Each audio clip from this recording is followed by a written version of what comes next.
Les vraies voix Sud Radio, 18h-20h, Cécile de Ménibus.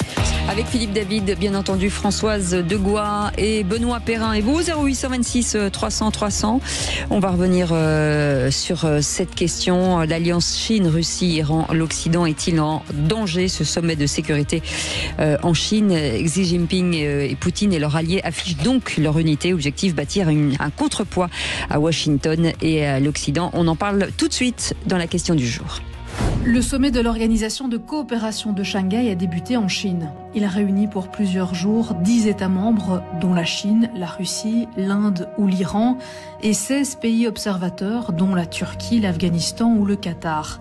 Désormais, il représente 42% de la population mondiale et 23,5% du PIB de la planète. Ce sommet, c'est l'occasion pour ces pays de faire face à l'OTAN et de démontrer la puissance chinoise, tant du point de vue économique que diplomatique. Les vraies voix Sud Radio.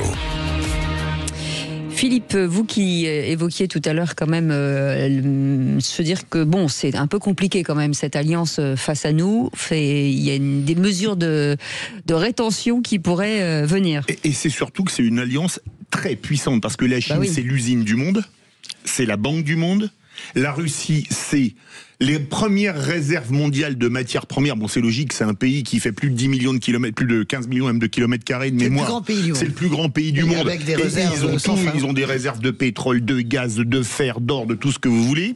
Et en plus, ils sont frontaliers avec la Chine, donc ils peuvent s'approvisionner l'un l'autre sans risquer quoi que ce soit, parce que ils sont assez autonomes. Oui, vous n'allez pas attaquer la Chine, parce que ça veut dire que vous attaquez la Russie en même temps et vice versa, d'accord ?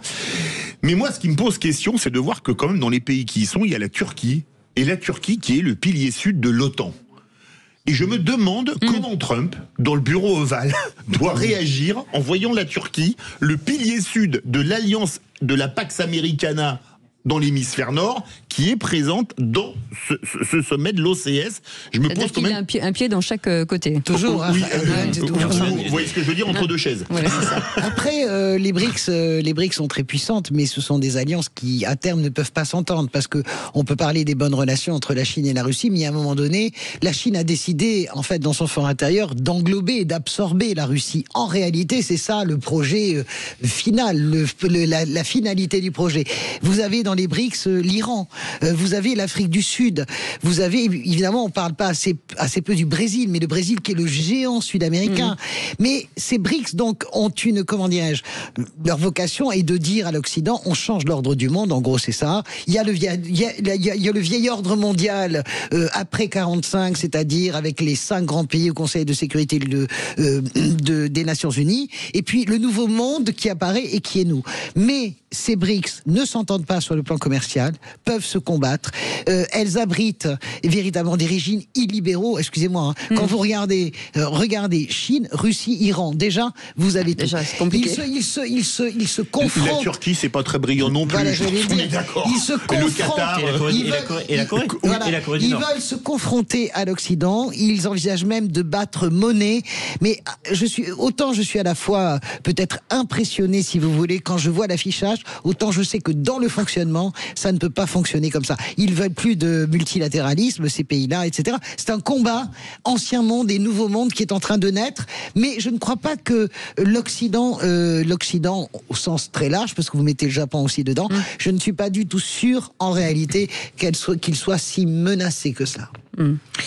Parce que vous avez l'Europe très puissante qui n'est pas dans les BRICS. On oublie toujours, on se vit, nous, franchement, on est des Français, on se vit comme des petites choses, que les Européens sont petits. C'est le plus grand marché du monde, les Européens. C'est une zone de 500 millions d'habitants. Et l'Europe n'est pas dans les BRICS. On achète à tout le monde, justement. Le problème c'est qu'on achète à tout le monde. Ça n'est pas que marchand. C'est juste une impression, on ne montre que très peu nos muscles, en fait. C'est ça, on est plutôt... le problème, c'est qu'on n'en a pas. Militairement, politiquement, on n'en a pas. Justement, c'est ce qui change. C'est ce qui change. C'est-à-dire qu'en fait, avant, on avait quand même toute cette région du monde qui n'était pas très forte militairement ni économiquement. Là, en fait, très concrètement, on voit bien que depuis des années, si vous regardez leur taux de croissance, je veux dire, l'Inde, ils sont à 6% de taux de croissance depuis des années. La Russie, c'est 5%.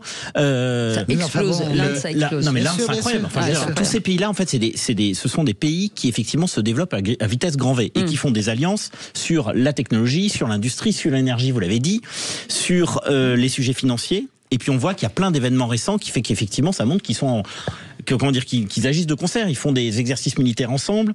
J'ai vu qu'il y avait une signature d'un partenariat stratégique de 20 ans entre la Russie et l'Iran qui envoie des armes à la Russie. Ça fait longtemps, des échanges qui se font de moins en moins en dollars, mais de plus en plus en yuan ou en roubles.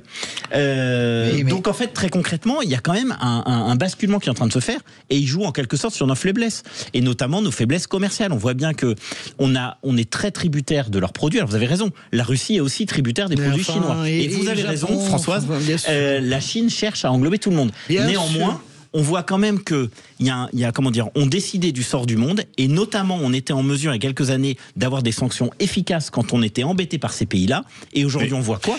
Que toutes ces sanctions sont inefficaces parce qu'ils s'organisent entre eux, notamment par le fait que effectivement ils représentent 25% du PIB mondial, donc c'est absolument énorme.